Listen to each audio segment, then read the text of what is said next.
am stealth. I am speed.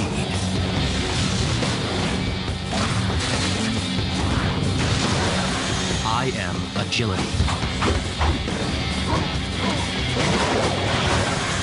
I am power.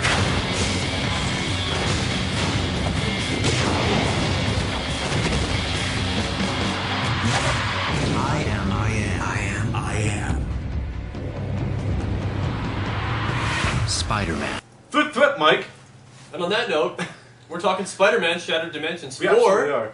360, PS3, Wii, DS, PC, VCR, microwave, washing machine, anything you can like put something into. It's on there, and it's Beanox's new Spider-Man game, which got to a shaky start with us as Spider-Man fans because the first thing they showed was the noir Spider-Man, which isn't everybody's favorite. if you want to call technicalities, though, the first thing they showed was the main continuity Spider-Man. Spider-Man. So we're actually up to a good start, and then it kind of went, yeah. You got what essentially you have here is a story made for the game was it Dan Slott that worked on it? It was written by Dan Slott, who's an actual amazing Spider-Man writer. Yep. He is a very good writer for that note, so it's good to have him on board. And kudos to Beanox for liking Mysterio so much. They used it as the main villain, kind of like an integral part of both their Spider-Man games, so kudos for that. But Spider-Man essentially punches a tablet that Mysterio is holding, and then you have all the Shattered Dimensions, in which 4 Spider-Man have to kind of join forces to reassemble this to keep the universe from exploding or something like that. Which Spider-Mans do we have, Lee? We have Amazing, 616 Spider-Man. We have Ultimate Spider-Man, not everybody's favorite again. Noir Spider-Man.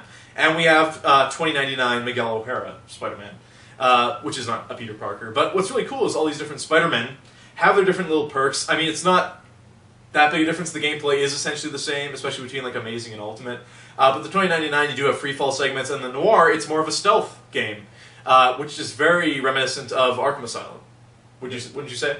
It's not quite as put together as well as Arkham, but the fact that you have that as like a side part of the game is super cool. And it's mission based again, so you actually choose which Spider-Man you want to play as. It's not a free-flowing game where you're like, I'm playing as Amazing, now I have to play as Noir. You can jump around, which is nice. The thing that a lot of people might be, well, not a lot, but I mean, there's no free roam. I mean, I was just going to say, very story heavy. But it's a good thing. I think it is a good thing. We've seen the free roam done now to death. It's getting progressively, in my opinion, worse. So why not just It's definitely on the decline, help people through the game and really have a better experience. More reminiscent of the Spider-Man games on the PS1, Spider-Man and Spider-Man 2 Enter Electro, where it was more linear. Like you still have room to swing around, climb walls, jump around and stuff like that, but you're not in a city per se. You're at a location, you're doing a mission, so on and so forth. What's really the problem here is that the swinging controls and climbing and stuff like that has all been retooled from those past games. So if you're used to playing as Spider-Man, which I am, and used to just web swinging the way you have in the past 3 games, it's different now. Did you find the same?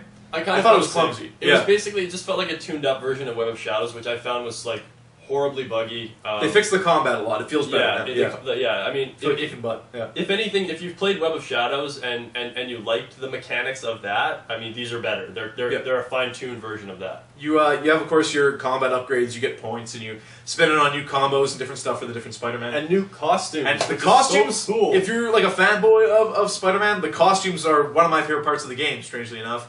Because you have it picked from all parts of comic book history and stuff. You've got Bagman, Scarlet Spider, Negative the Spidey, the Mangaverse Spidey. Like so many. There's how many costumes? Spider, I think 16 costumes or 17. Or and they might add more.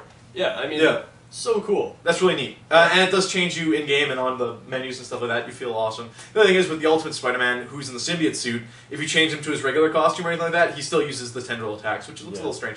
But that's really just nitpicking. What's really neat I liked is that the villains look like their respective universes. So you fight Electro, for example, in the Ultimate Universe, where he doesn't have the crazy star suit or anything. He looks like Dr. Manhattan, essentially. Which is really neat. And then, like, in the Noir Universe, you fight Goblin and stuff like that, and it's really neat how, like, you act, if you're not familiar with anything rather than the regular Spider-Man canon, you kind of get to see and around it. Maybe you actually want to go back and read Ultimate Spider-Man, which is kudos to them that they can actually make you want to go read Ultimate Comics. Another cool thing, too, is all the Spider-Men are voiced by different voice actors who voiced them previously in the animated series. So, like, for those of you playing the Noir universe, you'll recognize the 90s Spider-Man. The true Spider-Man. Doing the voice there. Super cool. Neil Patrick Harris does the, I believe, main continuity Spider-Man. You don't really even know it's him. Like, No. He's good at it. Like, the voice acting as a whole, like the production value of the game, all the different villains and stuff, is actually really quite well done. Yeah.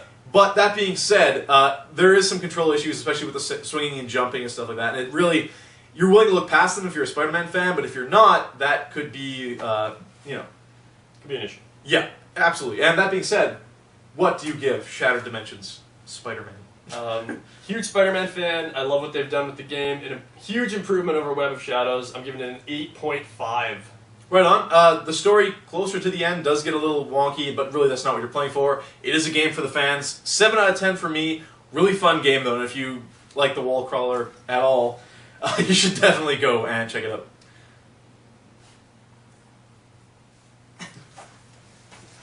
Just swing away.